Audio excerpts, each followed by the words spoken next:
দেশের ইতিহাসে আজ সবচেয়ে গৌরবের দিন বললেন সাংসদ অর্জুন সিং।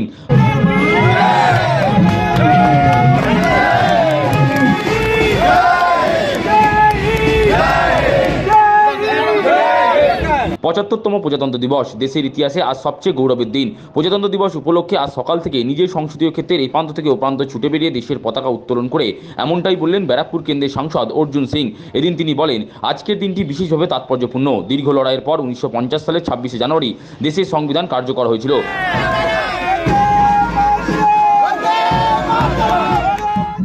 আজকে প্রজাতন্ত্র দিবস 75 বছর পূরণ হলো।